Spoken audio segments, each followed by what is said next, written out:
for the Pledge of Allegiance of the flag and remain standing for the invocation. Ready, begin.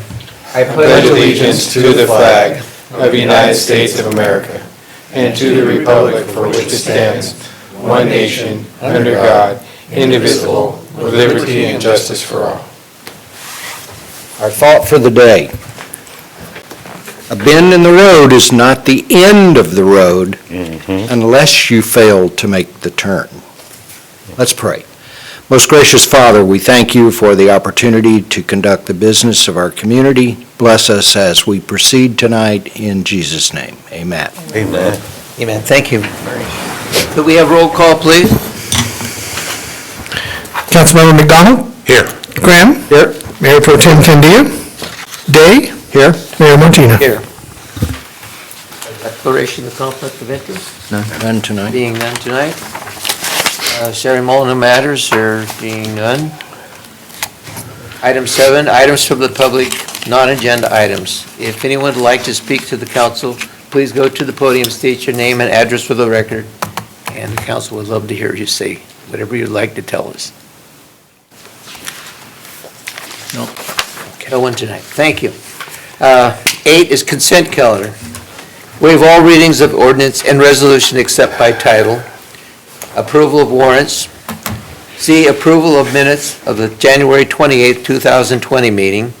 D, adopt resolution number 2020, next number, a resolution accepting the construction of well 10 hexavalent chromium CR6 water system project drilling and sleeve phase as complete, and authorize the city clerk to record a notice of completion with Stanislaus County and authorizing the city manager to make final payment of retention funds to NorCal Pump and Well Drilling. I move that we approve the consent calendar as read. And I'll second that. Okay, motion's been made and seconded. All in favor, say aye. Aye. Opposed?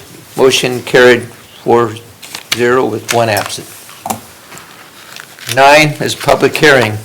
Adopt resolution number 2020, next number, a resolution authorizing the automatic annual inflation adjustment for capital facilities and impact fees for the period of March 1st, 2020 through February 28, 2021.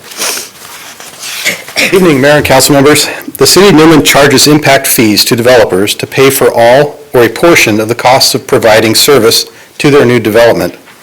The city adopted Resolution 2002-22 approving a comprehensive update of capital facility and impact fees, as well as adopting an automatic adjustment of those fees based on the construction cost index for our area. Last year, the index was a positive 0.8%. This year, the index is a positive 5.4%.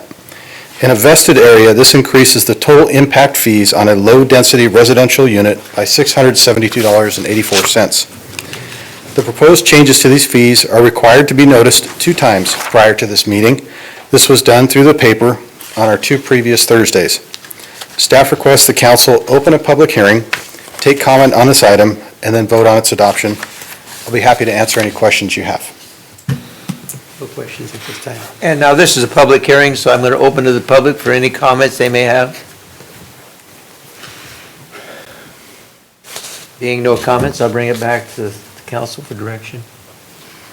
Move that we adopt Resolution 2020, next in number, a resolution authorizing the automatic annual inflation adjustment for capital facility and impact fees for the period of March 1, 2020 through February 28, 2021.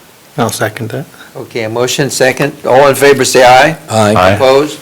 Motion carried 4-0 with one absent. 10 is a regular business. Adopt resolution number 2020, next number, a resolution accepting the capital facility fee annual report.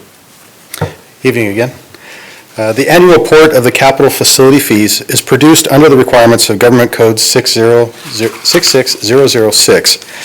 These are fees that are collected from developers when they build and sell homes.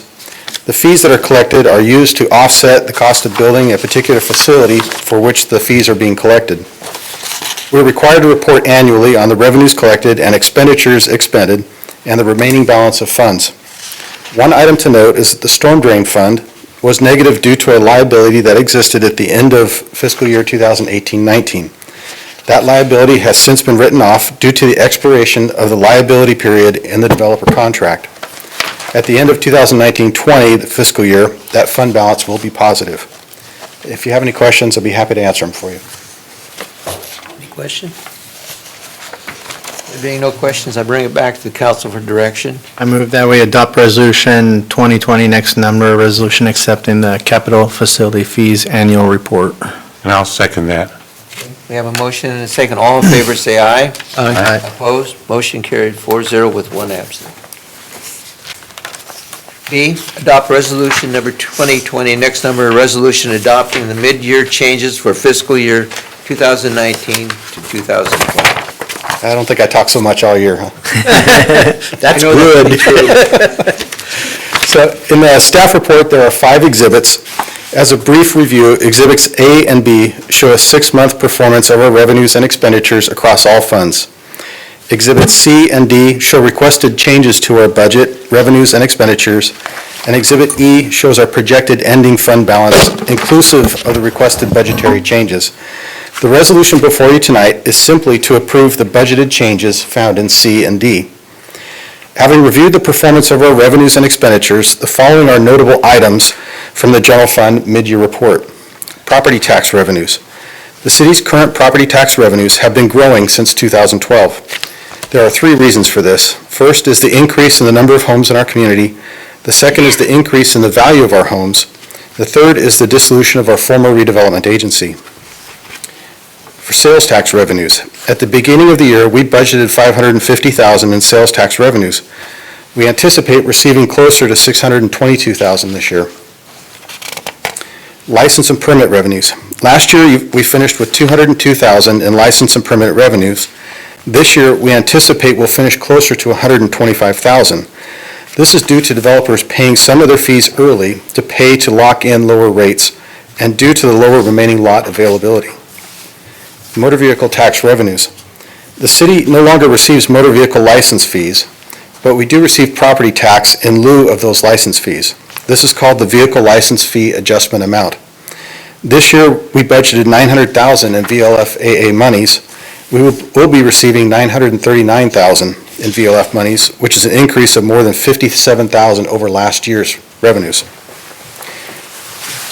Changes to the budget that we're requesting are, first, funding that so we can contract for home annual reporting, funding for improvements to the animal shelter, and additional funding for fuel for our fire department. Overall, we're conservatively projecting general fund revenues to be down 4.73% below our current budgeted amounts, and our general fund expenditures are projecting to come in about 12.23% below our budgeted figures as a whole. We started this year budgeting a $630,000 deficit to our general fund. After this mid-year, we're looking at a deficit of much lesser amount, around $148,000, which is a great improvement over our starting budget. By the end of the year, the city is looking at an estimated general fund reserve of 50%, or $2.67 million, which is a healthy reserve. Basically what that means is if we received absolutely no general fund revenues, we could operate for 6 months before we'd run out of money. If you have any questions, I'll be happy to answer them for you. Any questions for No. Lou tonight? Okay, with that, I'll bring it back to the council for direction.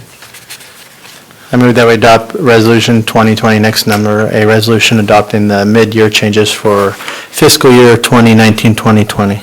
Now, go on. Okay, we have a motion and a second. All in favor, say aye. Aye. Aye. Opposed? I'm glad to hear our budget is coming back into Motion carried. a lot better. 4-0. One absent. That's it, Lou? That's it. Thank you so Thank you, much. sir. Good job, Lou. Appreciate all you do. Okay, moving on to item C, report of Newman Art Walk event at the downtown Plaza. Thank you, Mayor. I'll take this. Our community liaison officer, Allie, she's in the middle of basketball right now, so sometimes she has to watch practices, so she's not here today. So the Newman Chamber of Commerce has come forward requesting the use of our downtown public area for a Newman Art Walk. That art walk would be on March 14th, and it would be from 3:30 p.m. to 7 p.m. It's a pedestrian-only project event.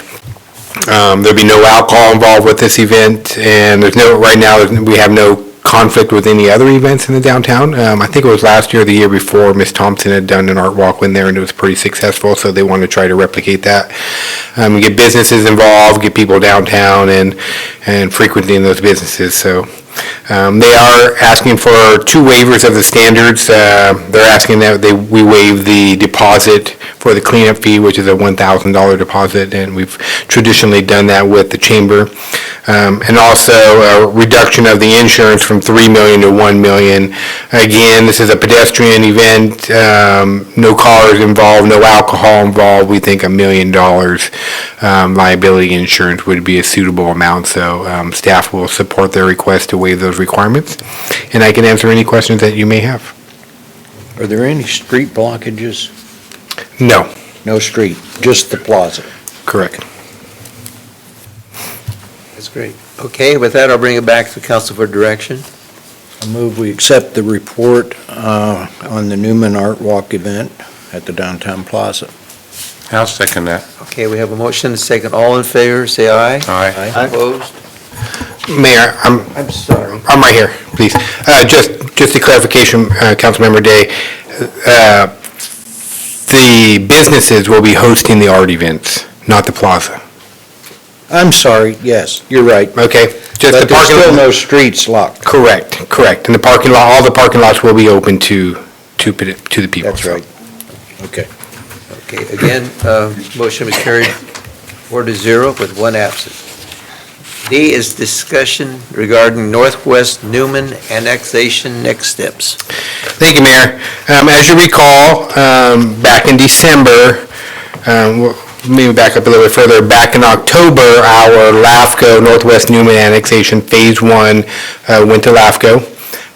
We had a presentation there, the LAFCO board approved it, our request unanimously.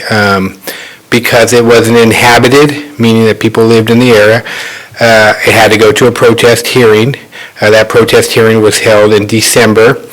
And the result indicated that more than 25% of the residents that lived in the area, the registered voters in the area, but less than 50% protested the annexation, which causes an additional step to be triggered. So what we have to do now is hold an election of all the registered voters within the Northwest Newman Phase 1 annexation area, of which there's 55 voters, and then we'll hold an election on that. So we have 2 opportunities to do that.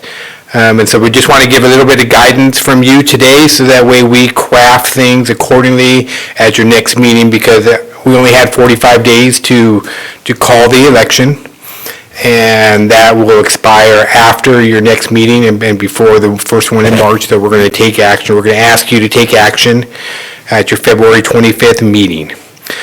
So it's come down to 2 options for you. We can do 2 types of elections. One would be with the minimum number of people that we have, we could do an all mail-in ballot. And if that's the case, an all mail-in ballot, the next scheduled mail-in ballot date is August 25th of this year.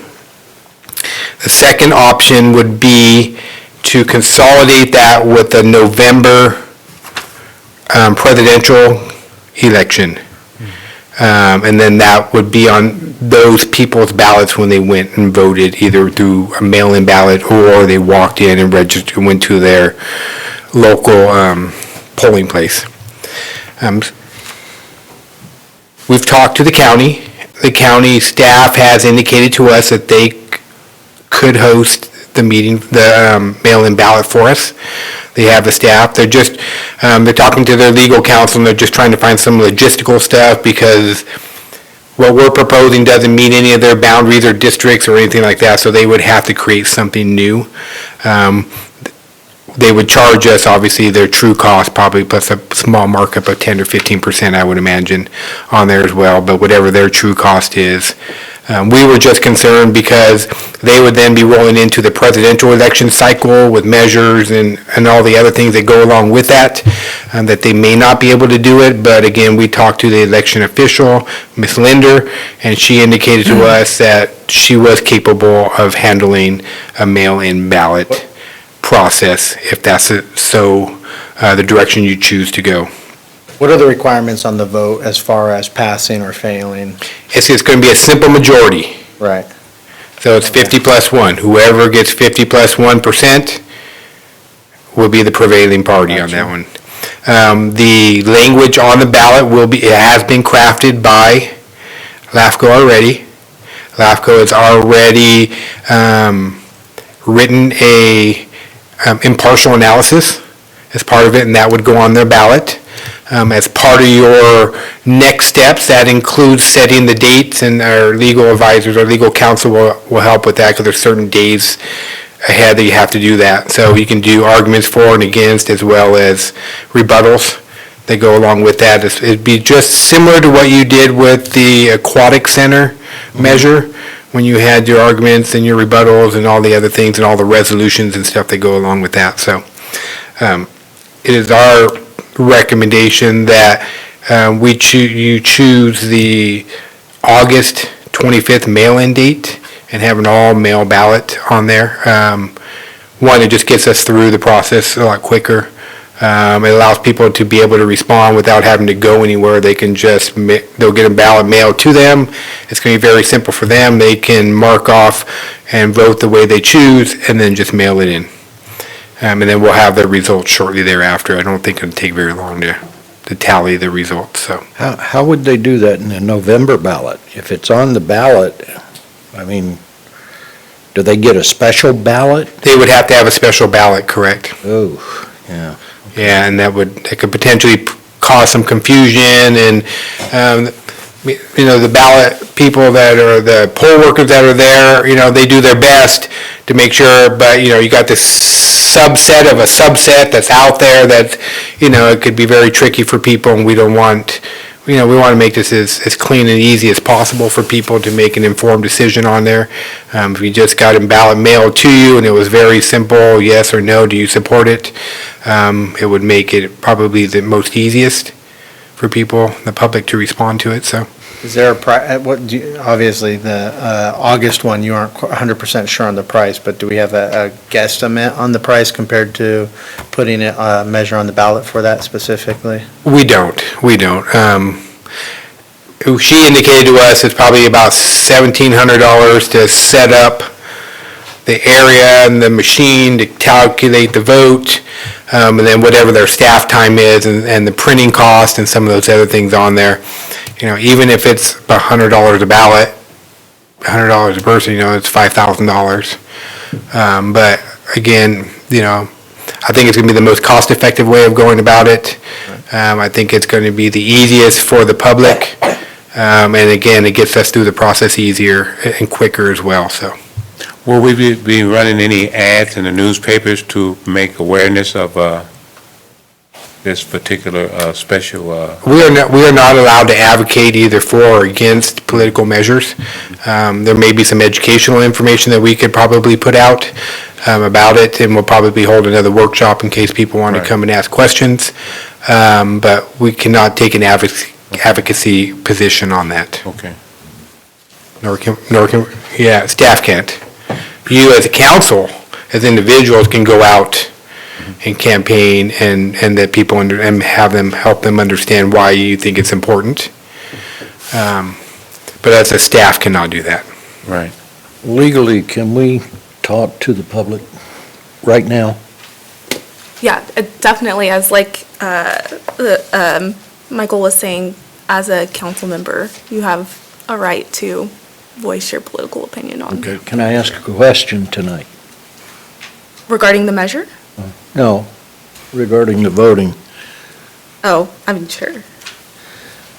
We have some people here from the community that live in that area. Would you prefer, what would your preference be for a ballot? From our perspective, Oh, yeah. So mail or, Mr. Clark, would you mind going to just because we have it on television, we have this, we'll put this on the internet so people can hear your comments. we want people to be able to hear what you're saying.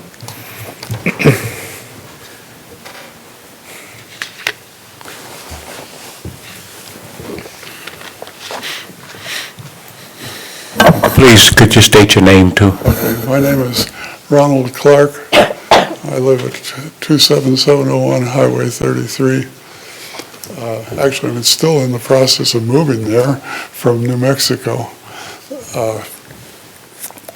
But we're there a considerable part of the time now.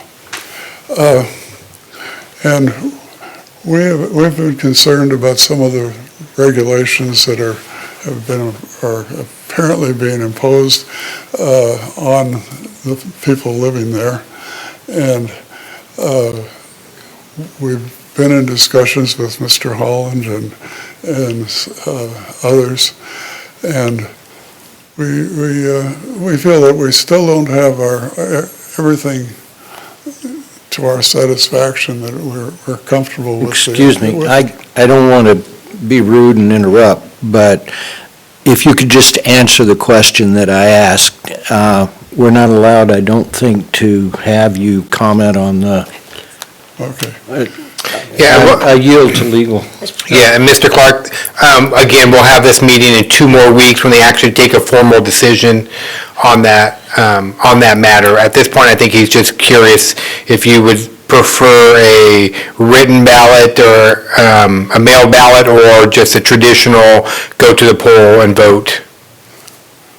Personally, I think it would be better to go to the poll and vote. But I don't think in the long run it should make any difference. Okay, thank you. Okay, very good. Thank you, sir. I appreciate your input.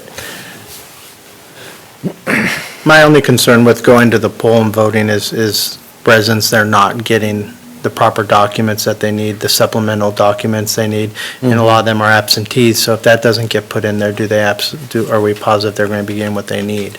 That's true, with absentee So my ballots. concern would be they wouldn't get the opportunity to voice it, where in August, we know every one of them would be getting their ballot to make that decision.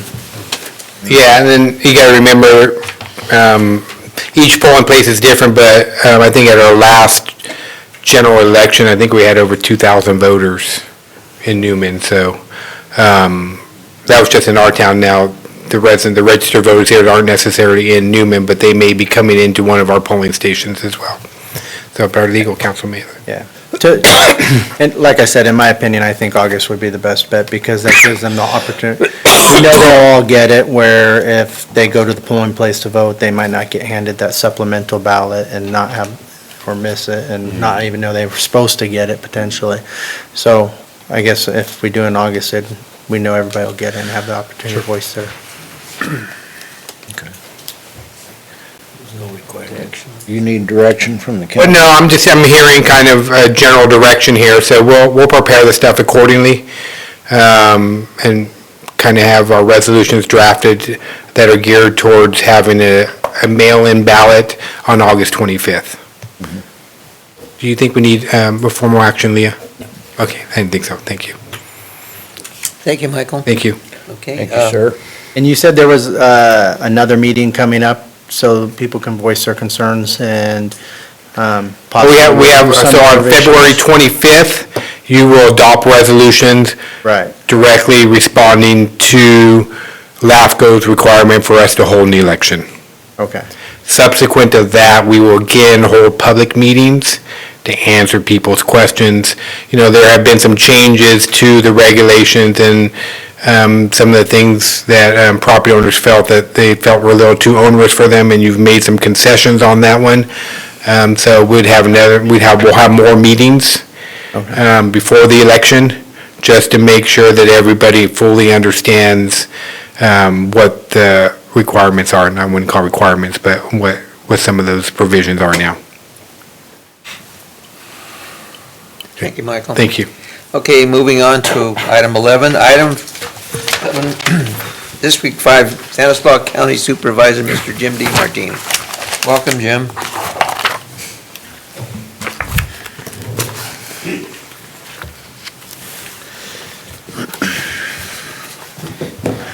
Good evening, Mayor Martina, members of the council. I just have a few things tonight.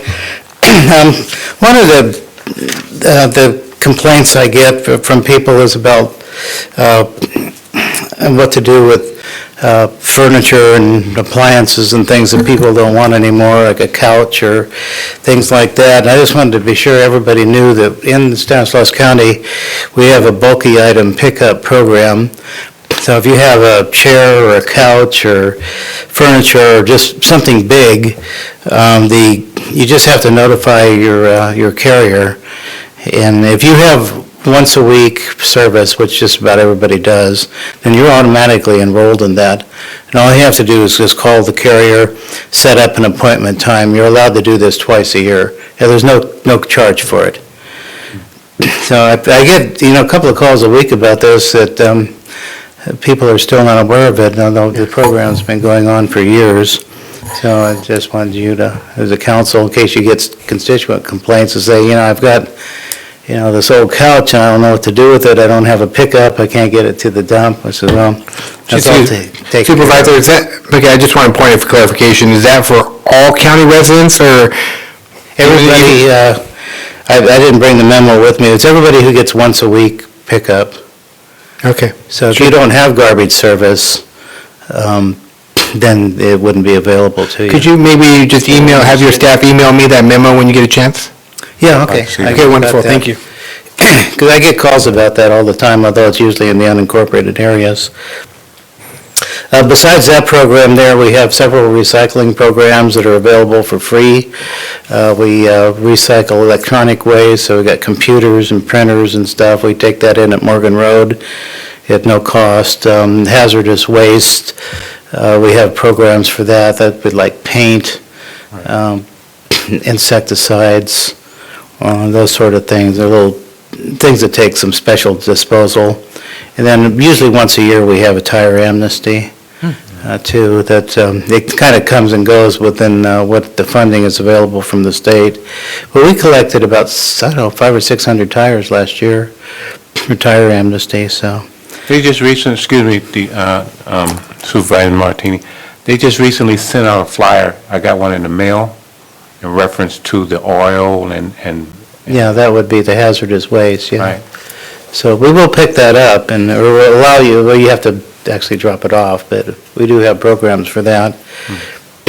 Since this stuff comes up all the time, I just thought I'd bring it up tonight so everyone's aware there is, something available pretty much year-round except tires, which is intermittent.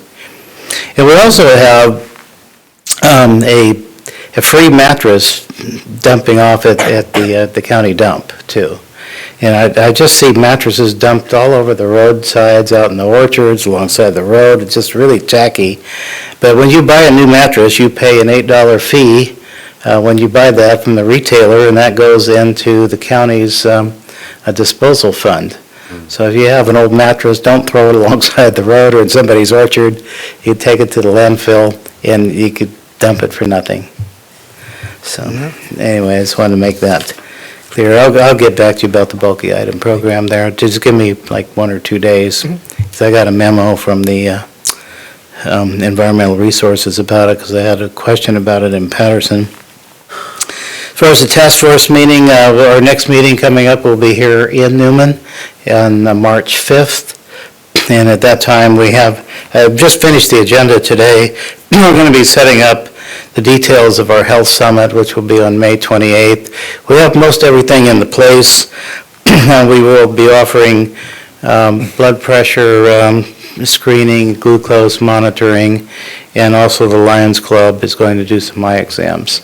So this will all be at the West Side Theater. We'll have the Biggest Loser contest there. Hopefully you'll get together a team. Teams are between 5 and 10 people. It can be anywhere in between. And then we have a good speaker, Jeff Lewis from the Endowment Health, and they do a lot of really good work in this county. They are the organization that kind of controls the money from the sale of Emmanuel Hospital, and they give out a lot of grants for health-related issues all around the county, and especially into smaller areas. So this would be, and even in Gustine, they're doing some grant work there too. So he's going to be our speaker, and I've met him a number of times. He's really quite a good guy. As far as no changes I see in the roads or bridges over what I told you the last time, where, everything takes forever for roads, but there hasn't been any changes in the schedules or the funding and everything, and as always, the air base is moving along extremely slow, but going forward. The engineering for the first phase, it'll be all done this year, and then there's more of it that's been done for storm drainage for the entire property. So that'll be done, and we still expect to start in the first of next year on that.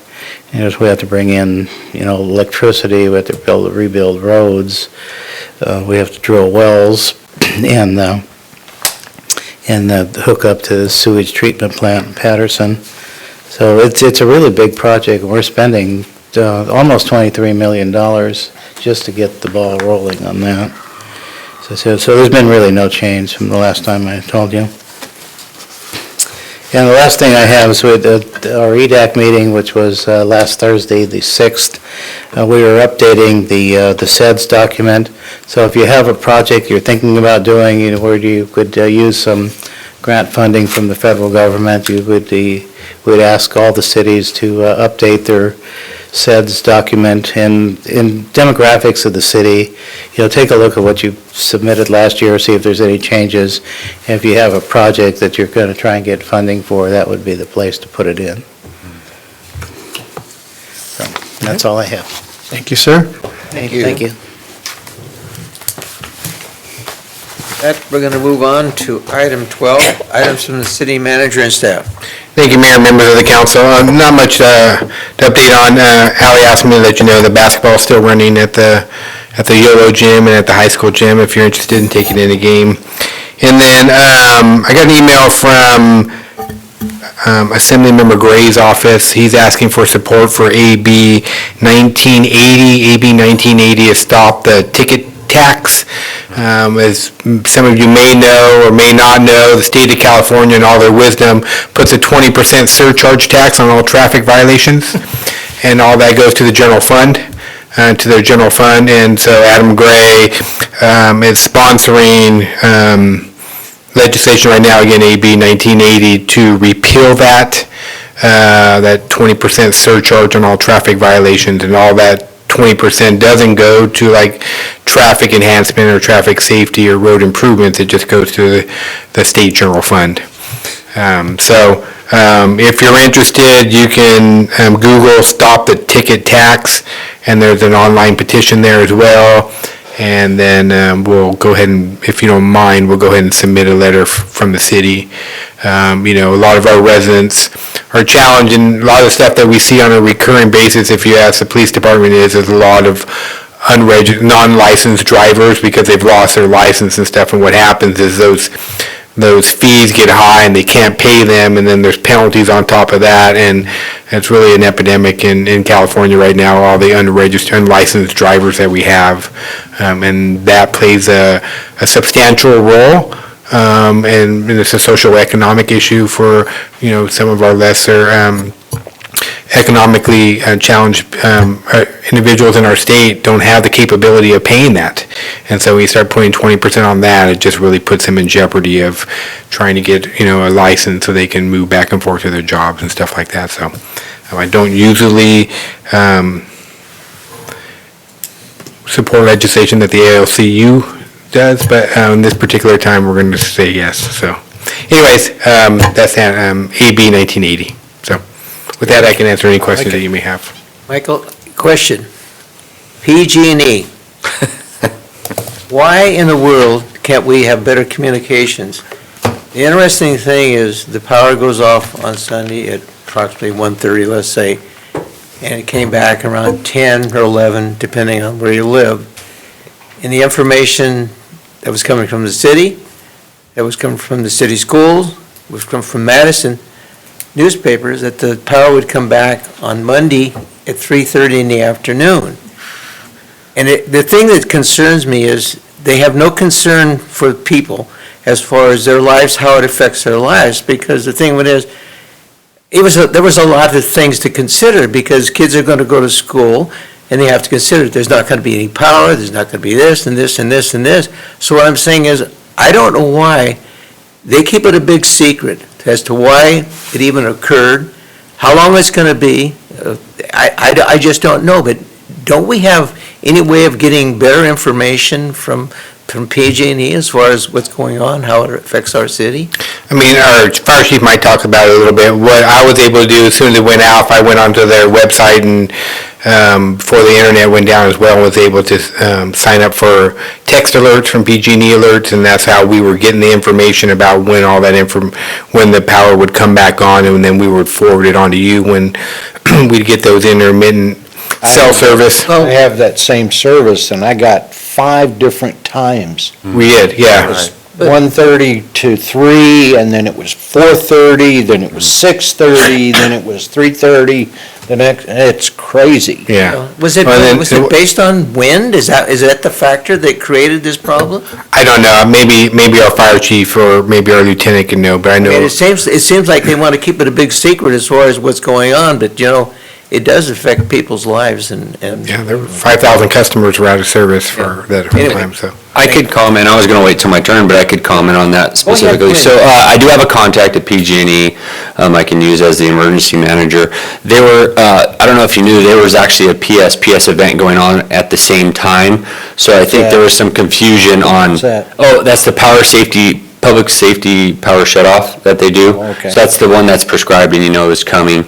Ours wasn't. Ours was a transmission line that went down. So we weren't supposed to be without power. It's just the winds snapped a line. So the problem they were having was getting a crew out to the site and assessing the damage.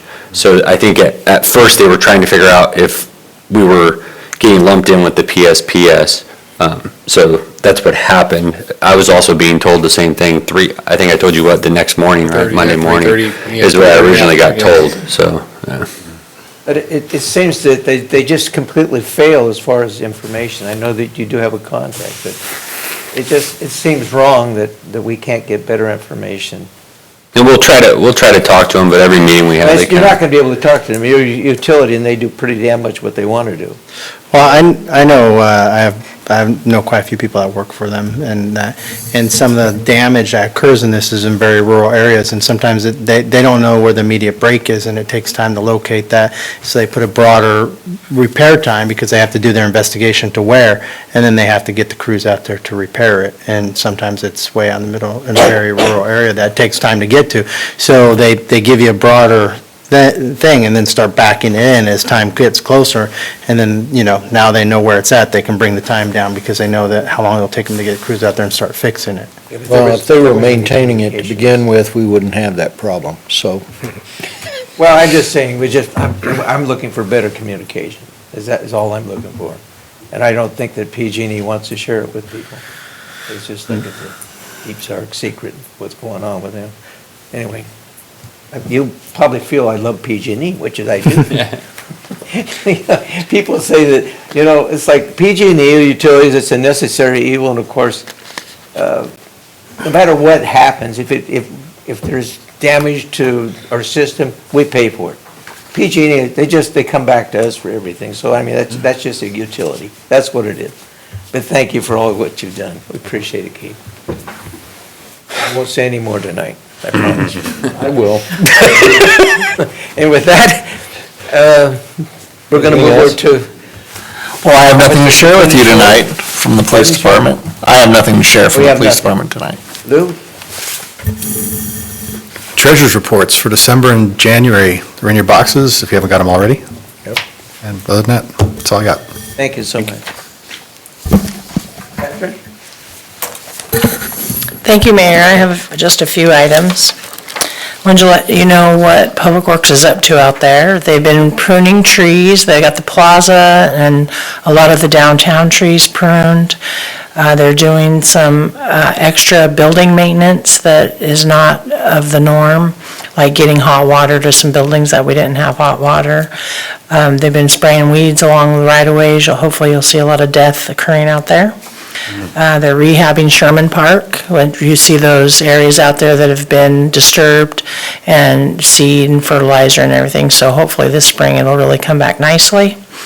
We're also working on a tree replacement plan for trees that have been removed. We've removed several. We have about 80 stumps left, and we just received the stump grinder that was in the budget, and so we're going to do some training on that machine and then start getting all those stumps ground down, and then by that time we'll have a tree replacement plan where we can start putting some trees back in. And Chief Bone and I are working on a residential sharps collection program. We're working with the environmental resources to work on the logistics of where people can take them. And then also our program has to meet the regulations on the hazardous waste. So we're in the middle of that. So we'll bring you that back when we know more about it. Well 10's out to bid now. We had a pre-bid meeting and it was well attended, at least 20 people here. We think about 6 prime contractors were present, so we hope that we get a lot of bids to choose from. We're working on the design for the Inyo Highway 33 intersection improvements. That is funded and we're about 90% plans. We expect in the next couple of weeks to send that off to Caltrans for an encroachment permit, and then we can start moving into construction for that. And then we're working on some sidewalk projects in different areas, so you'll be seeing those come through as we bid them out. That's all I got. Thank you. I have a quick question for you. Sure. Over there at Sherman, I see where you're doing the grass, and they're doing something in reference to the gophers? The gophers, for about the last 6 months, we've hired a specialized abatement person that has been treating the gophers and squirrels at that park. So we don't have a reoccurrence of gophers out in that area. He's been maintaining them. And so it's a battle. It's on the edge of the country, and you're going to get varmint out there. So it's an ongoing process, though, that we do have monthly done out there. I guess the reason why I was asking that, as they're finishing up with all the development in the back where the homes are coming up, the gophers move, and now they're coming to my backyard. So I guess I asked the question, what do I do? I mean, is there something that they're doing special? Well, my personal advice to you is what I do at home is I go to Home Depot and they have a little probe, and it's a little container that has about a half a pound of material in it, and it'll tell you right on that bottle how to inject that into the ground, and then that will bait them. Won't mess the grass up or anything, right? Nope. Because they're coming. I mean, there's like... That's all I got. Okay. Thank you, Kevin. You're welcome. Steve, anything else? Yeah, just a little bit. OES hired a Cert program coordinator. I don't know if I told you guys that already. So we're taking applications. Anyone that wants to be part of the community emergency response team, go ahead and get a hold of me, and I'll get you an application for the program. And the program's for the whole west side. It's for the whole county, but we have a local chapter, for lack of a better word, here on the west side. So if someone's interested, Cruz Landing, Newman, Patterson, it doesn't matter. We're taking applications. I also forgot to give my plug during the power outage discussion. If you guys are looking for preparedness tips, visit www.ready.gov/power-outages, and they got a bunch of information in there for you guys, okay? So I know we got a few calls on what to do in that situation. So if you have medical devices, those kind of things, it'll give you an idea of what to do, battery backups and things like that. A couple of large events for today. We had a traffic accident on Hills Ferry Road. It was a fatality. So Hills Ferry Road was closed for probably 3 hours or so. And then we had a control burn up in Grayson area. You might have saw the column and the smoke and all, and that was from the National Wildlife Preserve. They burn that off every so often just for mitigation purposes. So that was what was going on up there in Grayson. And I can answer any other questions you might have. What kind of people are you looking for the CERT team? There's a avenue of people we're looking for. Anyone that has a will to want to volunteer and has the means, at this point, they're taking them. There is a background check and some training requirements, so anyone looking for more details, let me know, and I'll work with the program coordinator to get that information to them. So you don't have to be an EMT or a firefighter? Nothing, no, this is a community program, so you work in conjunction with public safety, but you're not a public safety employee or anything like that. So yeah, we just give you some basic training for large disasters. And there is a website, so maybe I'll bring that back to you guys or send that to you in your emails. Thank you. You have to wear the uniforms and stuff? Actually, they do, they get a green uniform and vest and stuff, yeah. Thank you, Keith. Thank you. God bless you. Casey? I don't have a whole, I don't have anything. Mark Man? Leroy? I have a quick question for Keith. How is Bill doing? Bill? Bill?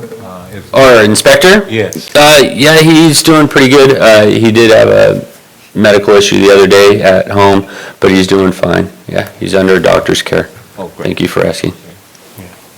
That's all I have. Thank you. Anything, young man? I just want to reflect your feelings about PG&E. Well, it's kind No, of a I sad don't have thing. anything tonight. No, it's kind of sad, but it does really affect people's lives, and I don't know if they really care, and that's the bottom line, but anyway. With that, I'd like to thank everyone for coming out tonight, and I'd like to ask for adjournment. I move. Can we have a motion?